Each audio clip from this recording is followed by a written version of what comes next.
गौतम, कैसे देख रहे हैं आप? ओवरऑल मार्केट थोड़ा डिसअपॉइंट हुआ, लेकिन लोअर लेवल से शानदार रिकवरी भी आ गई। आप क्या कह रहे हैं अपने क्लाइंट्स को अब? अनुज, ये जो टैक्स के चेंजेस आए लॉन्ग टर्म शॉर्ट टर्म में, ये ऑब्वियसली अनएक्सपेक्टेड थे, तो थोड़ा सा उस हिसाब से डिसअपॉइंटमेंट है।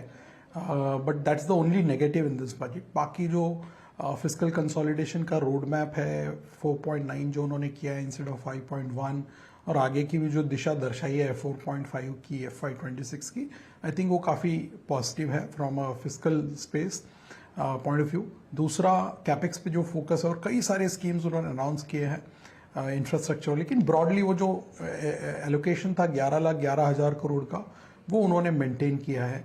तीसरा, जो उम्मीद थी कि कंजम्पशन को एक कुछ बढ़ावा मिलेगा, हालांकि अभी फाइन प्रिंट देखे नहीं हमने स्कीम वाइज एलोकेशन, बट ऐसे अनाउंसमेंट से कुछ लगता नहीं है कि कुछ बड़ा उन्होंने फ्रीबीज या गिव अवेज कुछ दिए हैं। तो वो एक थोड़ा सा माइनर डिसअपॉइंटमेंट हो सकता है अगर वहाँ पे एलोकेशन बड़े नहीं है तो। हालांकि अभी तक detail documents, fine print, scheme wise allocation हमने नहीं देखे है, बट अनाउंसमेंट में अभी वो कुछ था नहीं। तीसरा, गोल्ड के लिए थोड़ा सा एक पॉजिटिव रहा है, जो उन्होंने कस्टम्स ड्यूटी घटाई है, तो वो ऑब्वियसली ज्वेलरी सेक्टर पे हमारा बहुत सालों से पॉजिटिव नज़रिया रहा है। थोड़ा सा उसके लिए एक शॉर्ट टर्म में एक कैटलिस्ट ये बन सकता है। बट हाँ, जो टैक्सेशन के चेंजेस है इक्विटीज़ में, वो थोड़े से डिसअपॉइंटिंग है, और आई थिंक ये एक जरिया बन सकता है शॉर्ट टर्म मार्केट करेक्शन के लिए। थोड़ा बहुत जो कूल ऑफ नेसेसरी था, वो शायद इस वजह से हो सकता है। ओके, शरद कोहली जी, मैं सोच शरद जी, हम लोग इतनी बातें कर रहे हैं, ये सब चीज़ें बढ़ गई, अच्छा भी कुछ हुआ है क्या? हमने सुना 17 करोड़ हजार रुपए बचेंगे हमारे इनकम टैक्स में, ऐसा कुछ? जी हाँ, अगर आप न्यू रजीम में हैं तो 17,500 रुपये आपके बचते हैं, क्योंकि थोड़ा सा जो टैक्स स्लैब्स को रीअलाइन किया गया है उसमें थोड़ा सा बेनिफिट मिल रहा है। हालांकि रेट्स को चेंज नहीं किया गया है, और 15 लाख से ऊपर तो बिल्कुल ही कोई चेंज नहीं है, उसको वैसे का वैसा रखा गया है। मैं एक छोटा सा comment long term short term capital gains के लिए करना चाहूँगा यहाँ पर। मैंने एक back of the envelope calculation करी कि मान लीजिए किसी का 5 लाख रुपए का लॉन्ग टर्म कैपिटल गेन आता है, तो एक चीज़ जिसका आप जिक्र करना मेरे ख्याल भूल गए अभी तक, वो था सेक्शन 112। आपको याद होगा कल आवाज़ अड्डा में हम इसका जिक्र कर रहे थे, आपने जिसके बदले में ये कहा था कि मार्केट करेक्शन में चली गई तो फिर क्या होगा। 1 लाख रुपए की तो जो मिलती है उसको अब 1.25 लाख रुपए कर दिया गया है। तो वो थोड़ा सा जो लॉन्ग टर्म कैपिटल गेन का जो हमें नेगेटिव इफेक्ट दिख रहा है, वो कुछ हद तक यहाँ ऑफसेट हो जाता है। मैंने एक back of the envelope calculation करी कि 5 लाख रुपए किसी का मान लीजिए लॉन्ग टर्म कैपिटल गेन है, तो उस पर अभी तक 40,000 रुपये लॉन्ग टर्म कैपिटल गेन लगता था, 1 लाख रुपये 112 का कम करके।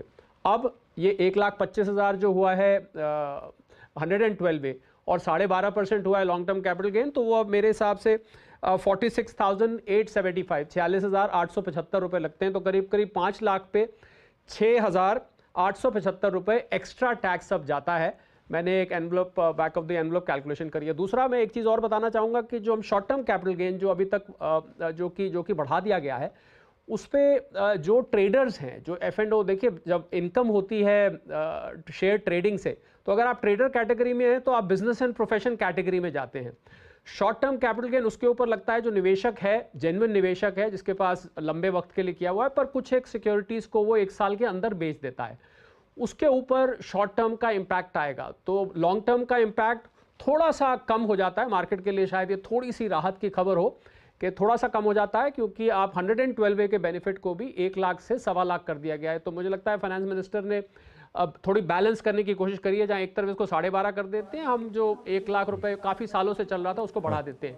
तो बिल्कुल, ये 1 लाख से 1.25 लाख कर दिया गया, 112 का बेनिफिट। हालांकि जो मार्केट में आजकल लोगों ने गेंस करे हैं वो 25,000 से कहीं ज़्यादा है, तो उसकी वजह से प्रकाश, आपके हिसाब से budget winner and budget loser in terms of stocks, अगर कुछ समझ में आया हो आपको प्राइमा फेसी? तो नहीं, विनर तो हमने टाइटन की बात करी है, तो आई मीन बड़े नामी स्टॉक्स में से तो ये डेफिनेटली है। पर इंटरेस्टिंगली मैं ये बता रहा था कि and I will come to the losers also, कि जो हमारे अगले कुछ सालों में रिटर्न्स की उम्मीद बन रही है कि जैसे पहले पिछले 3 साल में आए वैसे बिल्कुल नहीं आएंगे। तो आपको डबल डिजिट्स में मतलब मिल गए 14-15% रिटर्न्स, तो अच्छे माने जाएंगे। लेकिन कंपनीज की परफॉर्मेंस, जो भी एलोकेशंस हुए हैं, जो प्रोग्रेस दिख रही है, उस खास करके MSME में, उससे लग रहा है कि कंपनीज का परफॉर्मेंस अच्छा चलता रहेगा अनुज, और अगर कंपनीज परफॉर्म करेंगी तो हमारा भी कैपिटल गेन्स बनेगा, और कैपिटल गेन्स बनता रहा तो तभी तो टैक्स देंगे आप। तो from that perspective the only weakness that could be there is ये जो ब्रोकिंग कंपनीज की जो वॉल्यूम्स में आप देख रहे थे जिस टाइप का वो हो रहा था, वहाँ पे थोड़ा सा होगा। और एक लास्ट चीज़ ये बोलना चाहूँगा कि जिस हिसाब से गिरावट आई है, आपने जैसे पहले एक सारी सूची निकाली रेलवे स्टॉक्स में, डिफेंस स्टॉक में, अब ये फोमो से फीलिंग ऑफ सेल आउट वाला हो जाएगा, कि भाई आप बेच नहीं पाए और देखो नीचे गिर गया। तो ये कहीं ना कहीं एक रैशनल थॉट प्रोसेस भी लाएगा। So I would believe railway stock, defence stock में अभी भी सेलिंग आएगी, आज नहीं, हो सकता है कल आए, लेकिन लोगों को एक रियलिटी चेक हो गया कि जब गिरते हैं तो ये बड़ी बुरी तरह से गिरते हैं। एब्सोल्युटली, वो तो है। चलिए मैं राहुल आपके पास आ रहा हूँ 1 मिनट, लेकिन पहले एक बार वीरू के पास चलें, और एक मार्केट में काफ़ी चेंजेस आ रहे हैं, तो एक फटाफट ट्रेड्स ले लें, उसके बाद आगे इसको कंटिन्यू करेंगे। वीरू। बिल्कुल अनुज, थोड़ा सा हमें होमवर्क ज़्यादा करना पड़ा, आप यकीन मानिए इस टर्बुलेंस में, बट कुछ ट्रेड्स हमने पिक किए हैं। राजेश पालवी जी, पहले मैं आपके पास आऊँगा। एग्जैक्टली एक थोड़ी सी अगर आप देखें 24,200 के आसपास टाइम स्पेंड किया इस रिवर्सल में, आपको एग्जैक्टली इस वक्त लग क्या रहा है? I mean Titan plus FMCG, थोड़ा झुकाव है बाजार का इस तरफ, इसमें से कोई ट्रेड स्पॉट किया आपने?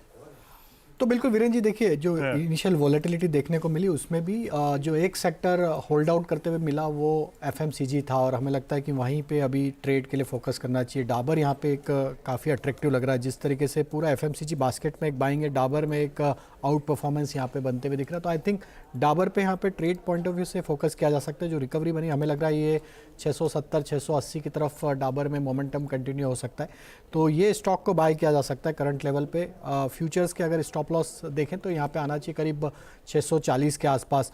वहीं अगर हम देखें तो जैसा आपने टाइटन पे बात किया, वहाँ पे भी पूरा ज्वेलरी सेगमेंट में भी एक अच्छा मोमेंटम बना है। काफ़ी स्टॉक्स में देखें तो लोअर साइड से एक अच्छा बाउंस मिला, और टाइटन में जो अब एक 50 डे 20 डे मूविंग एवरेज के ऊपर सस्टेन हो रहा है, यहाँ पे मोमेंटम 3450 3500 की तरफ बढ़ सकता है, तो टाइटन भी होल्ड किया जा सकता है यहाँ से 3365 के स्टॉप लॉस से। ओके, इस बीच एक ट्रेड और आई थिंक ये जब अनुज मैं सुबह आई थिंक डिस्कशन में प्रकाश सर के साथ थे, प्रकाश दीवान सर के साथ, एस्कॉट्स उस वक्त स्पॉट हुआ था। एक बार प्रशांत जरा एस्कॉट्स को देखिएगा, 4085 क्लियरली एक स्लोपिंग डाउनवर्ड चैनल जो है इस वक्त बाइसेक्ट हो रही है अबाव ऑल एवरेजेस। आपकी रीडिंग इस वक्त एस्कॉट्स पे कैसी है? बात करते करते 10 रुपये और चला अभी। जी वीरू जी, मुझे लग रहा है बिल्कुल ये बाय करना चाहिए। इसमें एक पोजिशनल अप्रोच रखना चाहिए, करीबन 4100 के आसपास हम ट्रेड कर रहे हैं। यहाँ पे एक पोजिशनल स्टॉप लॉस रखना चाहिए 4040 के नीचे स्पॉट में। ये स्टॉक मुझे लग रहा है यहाँ से कम स्विंग आए जो 4300 का है वहां तक जा सकता है, बट इसमें क्षमता एक न्यू हाई बनाने की 4350 4400। सो इसको एक पोजिशनल अप्रोच की तरह पिक करके डेफिनेटली कैरी करना चाहिए। ओके, बस मैं एक बात यहाँ पे फाइनली वर्ड करना चाहूँगा। आशीष बहती जी, आपका ट्रेड, क्योंकि इस वक्त अगर मैं क्लियरली देखूँ जो सेक्टर अपीयर हो रहा है सबसे स्ट्रॉन्ग वो है निफ्टी एफएमसीजी डे हाई पर, आपका कोई ट्रेड यहाँ से? जी, कंजम्पशन में यूनाइटेड स्पिरिट्स ऑलरेडी हमने दे रखा है, वो काफ़ी अच्छा मोमेंटम बन रहा है, और जिस हिसाब से नीचे का लो जो उसने बनाया था आज अभी 1260 के करीब का एक लो बनाकर बहुत अच्छी रिकवरी देखने मिली है, स्टॉक वापस ग्रीन में आ गया।